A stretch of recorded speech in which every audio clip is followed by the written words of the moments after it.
Hello दोस्तों, कैसे हैं आप लोग। स्वागत है आपका हमारे इस YouTube चैनल में। उम्मीद करता हूं आप लोग स्वस्थ होंगे, सेहतमंद होंगे और आपकी पढ़ाई ऊर्जा से पूर्ण होगी। आज हम लोगों को बात करना है अपवर्तनांक के बारे में।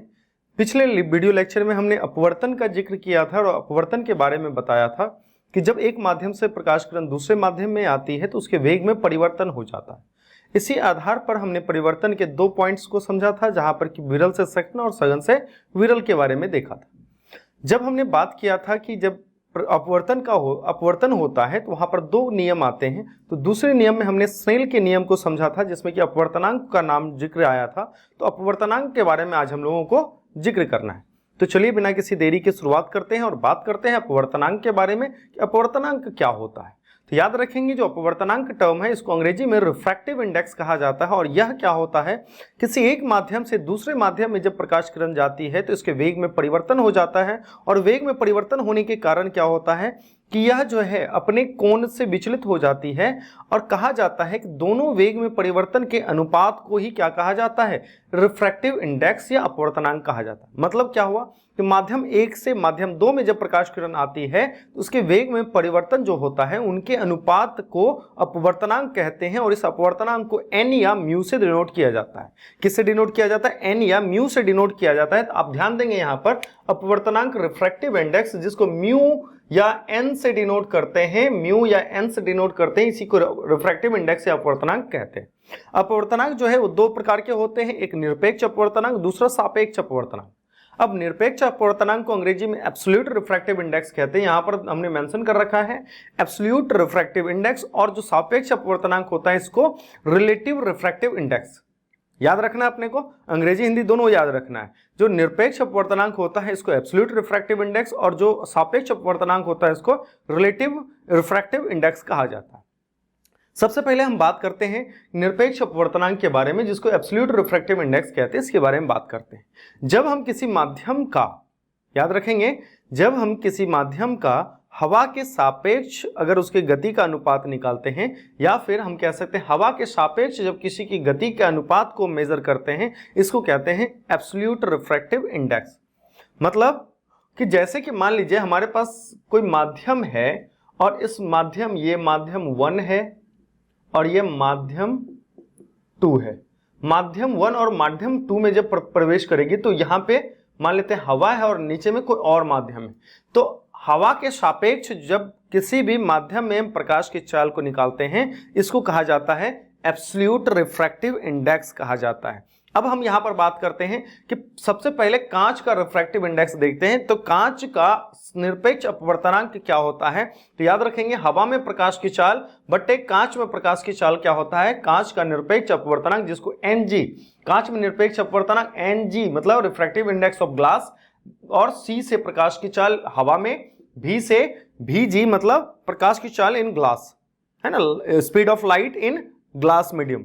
ठीक है, तो यहां पर हम बात करते हैं Ng क्या होगा, Ng बराबर C को अगर हम यहां पर करते हैं, हवा में प्रकाश की चाल क्या होती है 3 × 10⁸ मीटर पर सेकेंड होता है। अगर हम बात करें कांच में प्रकाश की चाल की, तो कांच में प्रकाश की चाल कितनी होती है 2.00, कितना होता है 2.00 × 10⁸ मीटर पर सेकेंड होता है। इस आधार पर हम कह सकते हैं कि इसको हमने काट दिया और यहां पर क्या हो गया 1.5 अगर हम मेंशन करते हैं तो क्या हो गया यहां पर कि यह जो 1.5 है क्या है, ये कांच का निरपेक्ष अपवर्तनांक कहलाएगा। याद रखिएगा, जो कांच होता है, कांच का निरपेक्ष अपवर्तनांक क्या होता है 1.5 होता है। कैसे, तो हवा में प्रकाश की चाल बटे कांच में प्रकाश की चाल को जब हम निकालते हैं तो उसका मान जो है 1.5 आता है। ठीक है, अब यहां पर हम बात करते हैं, अब ये भी याद रखना है, अगर रिफ्रैक्टिव इंडेक्स कम आएगा तो समझ जाना है कि माध्यम जो है वह सघन है। अगर रिफ्रैक्टिव इंडेक्स अधिक आएगा इसका अर्थ होता है कि माध्यम जो है वह विरल है। तो यहां पर बात करते हैं पानी का निरपेक्ष अपवर्तनांक की। तो अगर हम पानी में प्रकाश की चाल को देखेंगे तो पानी में प्रकाश की चाल क्या होती है 2.25 के आसपास होती है। तो हम अगर बात करते हैं C की, तो यहां पर क्या होता है NW बराबर हो जाएगा 3 × 10⁸ मीटर पर सेकेंड, और यहां पर हो जाएगा 2.25 × 10⁸ मीटर पर सेकेंड। तो ये अगर कट जाता है तो इसको अगर डिवाइड देंगे तो ये क्या निकलेगा, पानी का निरपेक्ष अपवर्तनांक निकलेगा।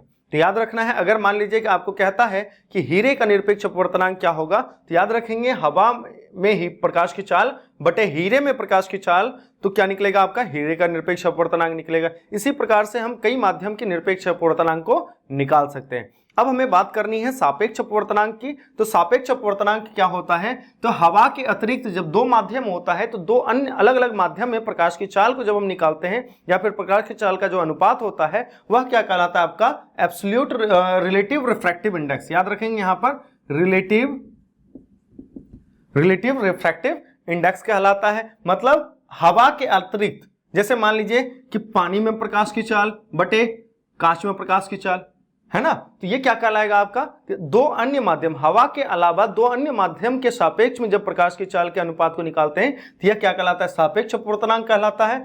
अगर हमको कहता है कि माध्यम 1 के सापेक्ष, मान लीजिए माध्यम 1 में जो प्रकाश की चाल है वह v1 है और माध्यम 2 में जो प्रकाश की चाल है वह v2 है। अगर हमको कहता है कि माध्यम 1 के सापेक्ष माध्यम 2 का अपवर्तनांक क्या होगा, तो हम कह सकते हैं n21 बराबर v1 bye v2, v1 bye v2 मतलब माध्यम 1 में प्रकाश की चाल बटे माध्यम 2 में प्रकाश की चाल।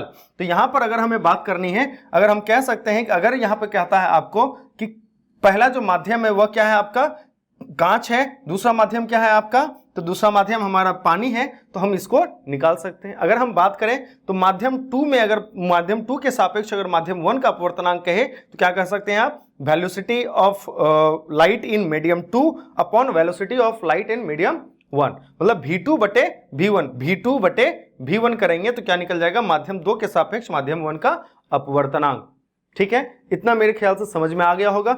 अगर हम इसको मान लीजिए मल्टीप्लाई करते हैं, n21 गुना n12 करते हैं तो क्या हो जाएगा, v1 बटे v2 गुना v2 बटे v1, v1 कट गया, v2 कट गया, तो क्या हो गया, n21 इंटू n12 बराबर 1, मतलब n21 हम कह सकते हैं 1 बटे n12, मतलब एक दूसरे का क्या होगा, रेसिप्रोकल होगा, एक दूसरे के अपवर्तनांक का क्या होगा, रेसिप्रोकल होगा। जब हम दो माध्यम लेते हैं, मान लीजिए कांच और हमने पानी लिया, ठीक है, और कांच में प्रकाश की चाल और पानी में प्रकाश की चाल दोनों का सापेक्ष अपवर्तनांक निकाला और फिर से पानी के सापेक्ष कांच का सापेक्ष अपवर्तनांक निकाला, तो अगर हम दोनों को देखेंगे तो एक दूसरे का क्या होगा, उल्टा होगा, रेसिप्रोकल होगा वैल्यू।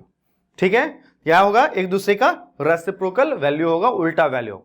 मेरे ख्याल से सापेक्ष अपवर्तनांक और निरपेक्ष अपवर्तनांक आपको अच्छे से समझ में आ गई होगी।